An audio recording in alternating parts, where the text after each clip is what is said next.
दोस्तों सब्सक्राइब करें और इस बेल आइकन को दबाएं और पाएं वीडियो सबसे पहले।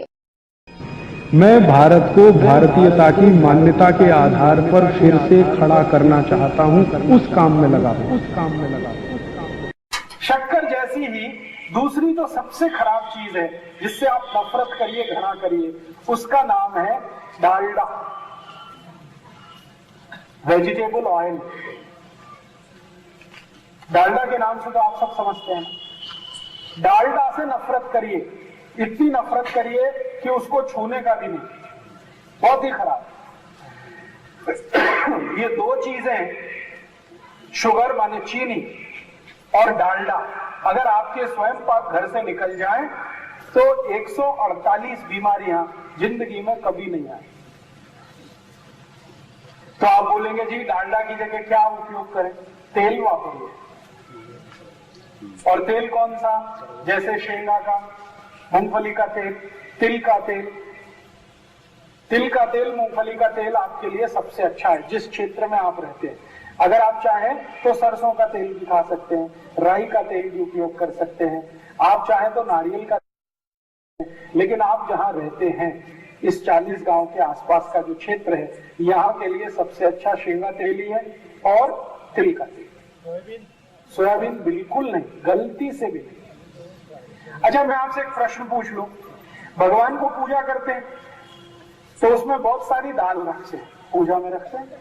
तुअर की दाल रखते हैं, मूंग की दाल रखते हैं, मसूर की दाल रखते हैं, सोयाबीन की रखते हैं। भगवान को पूजा करते समय कभी सोयाबीन की दाल रखी देखिए? क्यों? सोयाबीन भी दाल है। चने की दाल रखते हैं, मूंग की दाल रखते हैं, उड़द की दाल रखते हैं, तुअर की दाल रखते हैं, मोठ की दाल रखते हैं। सोयाबीन की दाल कभी देखिए भगवान के सामने रखी हुई पूजा करने की? नहीं। जो भगवान को अर्पण नहीं कर सकते वो आप कैसे खा सकते?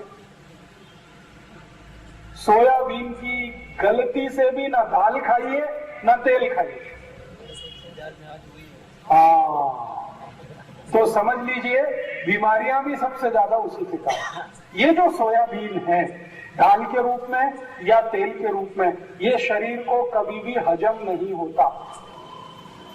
या दूसरे शब्दों में कहूं तो सोयाबीन का कुछ भी आप खाएं, शरीर उसको डाइजेस्ट नहीं कर सकता, उसका पाचन नहीं कर सकता, क्योंकि उसको पचाने के लिए जो कुछ एंजाइम्स चाहिए वो है ही नहीं मनुष्य के शरीर में।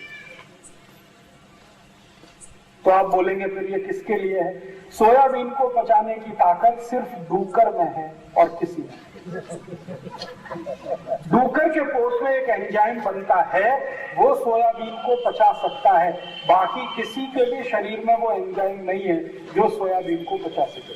आप कहेंगे सोयाबीन में तो प्रोटीन है। हाँ, प्रोटीन है, लेकिन प्रोटीन को डाइजेस्ट करना पड़ेगा, उसके लिए जो एंजाइम चाहिए वो पोट में है ही नहीं। इसलिए मनुष्यों को सोयाबीन का तेल, सोयाबीन की दाल, सोयाबीन का कुछ भी, सोयाबीन का अगर वो आता है ना दूध आजकल आने लगा, ये सब निषिद्ध है आपके लिए। आप कभी मत खाना है, कितना भी सस्ता मिले कभी मत खाना, और कितना भी महंगा मिले तेल खाना, मूंगफली का हो, तिल का हो, सूरजमुखी का हो। नहीं तो मैंने आपको कहा एक तेल आता है सरसों का, सरसों का तेल इधर चलता है, राई का तेल जिसको कहते हैं, नहीं चलता तो छोड़ दो, जो आपके यहाँ चलता वही लो। लेकिन शुद्ध तेल खाना, ये वेजिटेबल ऑयल भी है ना, ये भी तो तेल ही है ना, ये नहीं खाना था। डालडा, या डालडा जैसे नाम से आता है, गगन, तरंग, नंबर 1, हनुमान जी, ये और वो, ये सब खतरे ही खतरे हैं, जहर ही जहर। तेल खाना हो शुद्ध, सीधा सीधा तेल खाना। और मैं तो आज आपको ये भी कहूंगा, रिफाइंड तेल भी कभी मत खाना। रिफाइंड और डबल रिफाइंड और ट्रिपल रिफाइंड, जितना ज्यादा तेल रिफाइंड होता है उतना ही जहर उसमें बढ़ता चला जाता है। मैंने अभी पिछले 3 साल एक एक्सपेरिमेंट किया खुद। मेरे पास 100 से ज्यादा ऐसे पेशेंट हैं जिनको डायबिटीज और डायबिटीज के साथ ब्लड प्रेशर और ब्लड प्रेशर के साथ गुर्दे दुखना, ऐसी 4-5 बीमारियां एक साथ हैं एक ही शरीर में, 4-4, 5-5 बीमारियां। ऐसे 100 से ज्यादा मरीजों को मैंने क्या किया, कोई औषध नहीं दिया, उनको बताया नहीं। हमारे होम्योपैथी में मैं जो चिकित्सा करता हूं, हम बोले नहीं तो मालूम नहीं है सामने वाले को कि वो औषध खा रहा है कि नहीं खा रहा है। वो आपने देखा सफेद सफेद गोलियां होती हैं छोटी छोटी, मीठी मीठी, हम उसमें औषध नहीं डालते कई बार, लेकिन पेशेंट तो खाता, वो सोचता अरे ये औषधि है, क्योंकि औषध उसमें डालो या ना डालो गोली एक ही जैसी। हम उसको प्लेसिबो कहते हैं, बिना औषध की।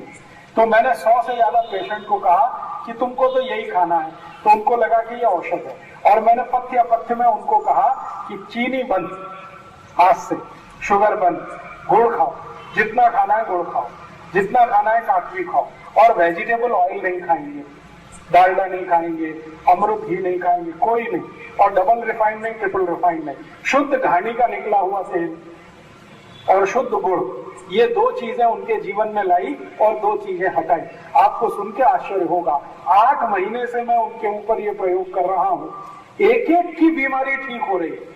डायबिटीज उनकी नॉर्मल हो रही है, अर्थराइटिस बिना दवा दिए ठीक हो रही है, अनिद्रा की बीमारी बिल्कुल ठीक हो गई है, गैस बनना बिल्कुल बंद हो गई है, एसिडिटी बिल्कुल चली गई है, मोटापा कम हो रहा है, सब बीमारियां बिना औषध ठीक हो रही। लेकिन वो पेशेंट नहीं जानते, मैं जानता हूं। पेशेंट क्या सोचते, ओ राजीव भाई की औषध बड़ी मात्र से। तो आपके स्वयं पाक घर से जो निकालने की चीज है, वो एक तो शक्कर है, चीनी, और दूसरा है डालडा, घी। इन दोनों को जितनी नफरत कर सके उतनी करिए। और प्रेम करना है, मोहब्बत करनी है तो गुड़ के साथ करिए, काकवी के साथ करिए। और प्रेम करना है, मोहब्बत करनी है तो शुद्ध तेल के साथ करिए, जो घानी से निकल के आपके घर में आता है। शुद्ध तेल जितना भी खाएंगे कोई परवाह मत करिए, बिल्कुल हृदय घात की चिंता मत करिए। बहुत बार डॉक्टर आपको बोलते हैं ना, तेल मत खाओ, घी मत खाओ, नहीं तो हार्ट अटैक आ जाएगा। ऐसे सभी डॉक्टर के साथ में चैलेंज करके शास्त्रार्थ करना चाहता हूं। तेल और घी शरीर के लिए उतना ही आवश्यक है जितना आपके शरीर के लिए पानी। अगर तेल घी नहीं होगा शरीर में, आपका शरीर नहीं चलेगा। आप जानते हैं कि आपके घुटने चलते हैं, कमर आप नीचे ऊपर होते हैं, सवेरे से शाम तक कितनी बार आप बैंड करते हैं फिर भी ये काम करती है, कितना किलोमीटर चलते हैं फिर भी ये काम करते हैं। ये सब तेल और घी का ही प्रताप है। तेल भी चाहिए शरीर को, घी भी चाहिए, लेकिन कौन सा तेल और कौन सा घी, ये महत्व की बात है। फैट्स चाहिए, बिना फैट्स के जिंदगी चलेगी नहीं, लेकिन अच्छा वाला फैट चाहिए, जिसको सरल भाषा में कहूं गुड फैट्स चाहिए। और ज्यादा अच्छी भाषा में कहूं, परिष्कृत भाषा में कहूं तो आपके शरीर को हाई डेंसिटी लिपोप्रोटीन जरूर चाहिए, HDL। और जो नहीं चाहिए वो LDL और VLDL, very low density lipoprotein, ये भी फैट का एक स्वरूप है, और LDL लो डेंसिटी लिपोप्रोटीन, ये भी फैट का एक स्वरूप है। तो LDL VLDL तो नहीं चाहिए, HDL चाहिए, बिना उसके शरीर चलेगा नहीं। और HDL सबसे ज्यादा मिलता है वो शुद्ध तेल में ही मिलता है। शुद्ध तेल माने जो घानी से निकलकर सीधे घर में आया वो तेल। आप कहेंगे जी उसमें बांस आती है, वो बांस ही तो उसकी प्रोटीन है। फिर आप कहेंगे वो दिखने में अच्छा नहीं लगता, उसका कलर ही प्रोटीन है। अगर तेल का कलर निकाल दिया तो तेल का सत्यानाश कर दिया आपने, उसकी बास निकाल दी तो तेल सवा सत्यानाश हो गया। उसकी बास और उसका रंग, ये दोनों आपको जो खराब लग रहे हैं, वास्तव में वही HDL है, उसी में से HDL बनेगा, और वो बहुत आवश्यक है। करने चलेगा, करने चलेगा, राई का तेल चलेगा, करने का तेल चलेगा, सूरजमुखी का चलेगा, आपको शेंगा का तेल चलेगा, आपको तिल का तेल चलेगा, आपको नारियल का तेल चलेगा, सोयाबीन छोड़कर कोई भी चलेगा। हाँ, एक तेल नहीं चलेगा, वो ध्यान रखना, वो भारत में तो होता नहीं है, आजकल बाहर से आने लगा है, पामोलिन तेल, ये नहीं चलेगा। ये पामोलिन तो बहुत ही खराब है, खराब से भी ज्यादा खराब, डालडा से भी ज्यादा खराब है पामोलिन। कारण क्या है, पामोलिन को डिसइंटीग्रेट करने के लिए शरीर का तापमान ही चाहिए कम से कम 40 से 47 डिग्री, और वो होता नहीं कभी, बुखार आने पे ही होता है वो तो। इसका माने स्वस्थ आदमी को पामोलिन तेल कभी भी डाइजेस्ट नहीं होता। तो अब आप एक जिंदगी का नियम बना लीजिए, किसी भी होटल में खाना खाने जाएं, वैसे तो ना जाएं तो बहुत अच्छा है, लेकिन खाना खाने जाएं तो सबसे पहला सवाल पूछिए किस तेल में खाना बनाया, तो कहेगा डालडा में, तो नमस्ते जी नहीं खाते। तो फिर कहेगा नहीं जी मैंने तो पामोलिन में बनाया, तो डबल नमस्ते, और भी नहीं खाते। तो फिर कहेगा मैंने रिफाइंड में बनाया है, डबल रिफाइंड में, तो और 3 नमस्ते। तो फिर कहेगा फिर कौन सा खाना आप खाते हो, तो उससे पूछो करड़ी के तेल में बनाया, शेंगा के तेल में बनाया, तिल के तेल में बनाया, राई के तेल में बनाया, तो खाएंगे। ये पामोलिन के तेल में नहीं खाएंगे, डबल रिफाइंड में तो गलती से भी नहीं खाएंगे। आप अगर फरसान भी खरीदते हैं ना बाजार से, उससे भी पूछ लीजिए कौन से तेल में बनाया, तो ये पूछ कर ही खरीदिए। और अगर आपको ज्यादा चिटचिट झंझट लगता है तो घर में खुद बना लीजिए, फरसान बाजार से क्या लाना, उतना तो हम कर ही सकते हैं। तो ये सूत्र, आखिरी सूत्र से फिर मैं उल्टा चलता हूं, पीछे तक आता हूं। आखिरी सूत्र ये है कि अपने रसोई घर में से 2 चीजों को निकाल के बाहर करिए, एक तो शुगर, चीनी, शक्कर, और दूसरा ये डबल रिफाइंड तेल, ट्रिपल रिफाइंड तेल, डालडा, वनस्पति घी, वेजिटेबल ऑयल, ये दोनों बाहर करिए। अंदर क्या लाना है, स्वयं पाक घर में लाना है गुड़ या तो काकवी, और तेल के रूप में तो जो भी शुद्ध तेल आपके आसपास निकलता है उसको, ये दोनों घर में लाना है, और ये 2 बाहर से हैं। भोजन में इसका कल से ही अगर करेंगे तो बहुत अच्छा लाभ मिलेगा आपको। आप में से किसी को भी अगर डायबिटीज है, किसी को भी गुर्दे दुख रहे हैं, किसी को भी कमर दुख रही है, ये कल से ही शुरू कर दीजिए। शक्कर बंद, गुड़ चालू, शक्कर बंद, काकवी शुरू, और ये रिफाइंड तेल बंद, शुद्ध तेल शुरू। मैं 15 दिन की आपको गारंटी दे रहा हूँ, 15 से ज्यादा दिन नहीं लगेंगे। 15 दिन के बाद आप अपनी शुगर टेस्ट कराना, पहले से ज्यादा बेहतर स्थिति होगी, और 2 महीने बाद कराएंगे तो शुगर हो सकता है नॉर्मल ही हो जाए, बिना इंसुलिन के, बिना औषधि के। ये गुर्दे दुखना अपने आप बंद हो जाएगा, कमर दुखना अपने आप बंद हो जाएगा, पेट में एसिडिटी अपने आप खत्म हो जाएगी, ये चला ही जाएगा। शरीर आपका पहले से बहुत अच्छा हो जाएगा। चाय में भी गुड़ की चाय बनती है कि नहीं, और वो शक्कर से अच्छी होती है, टेस्ट में भी अच्छी है।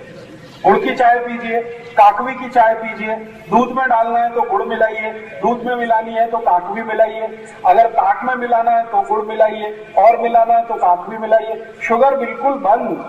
बासुंदी भी खानी है तो गुड़ की खाइए, हाँ बासुंदी गुड़ की खाइए। खीर बनानी है तो गुड़ की बनाइए, खीर बनानी है तो काकवी की बनाइए, लड्डू बनाना है तो गुड़ का बनाइए, काकवी का बनाइए। जो मिठाई आपको बनानी है खूब बनाइए, गुड़ की बनाइए। गुड़ आप कितना भी खाएंगे तकलीफ नहीं आएगी। मैं तो सबको बोलता हूं जिनको डायबिटीज है वो भी गुड़ खाए तो तकलीफ नहीं आएगी, क्योंकि गुड़ में जो शुगर है ना वो मोनोसैकेराइड्स फॉर्म में है, और शक्कर जो है वो पॉलीसैकेराइड, दोनों में जमीन आसमान का। इसलिए गुड़ खाइए, काकवी खाइए, कोई तकलीफ नहीं। बासुंदी भी खाए गुड़ की, दूध में डालना तो गुड़, दूध में मिलाना तो काकवी। अगर आपको शरबत पीना मान लीजिए तो गुड़ का पीजिए ना, गुड़ का शरबत, क्या बुराई है। नींबू की शिकंजी बनानी है गुड़ में बनाइए, काकवी में बनाइए। शक्कर बिल्कुल बंद कर।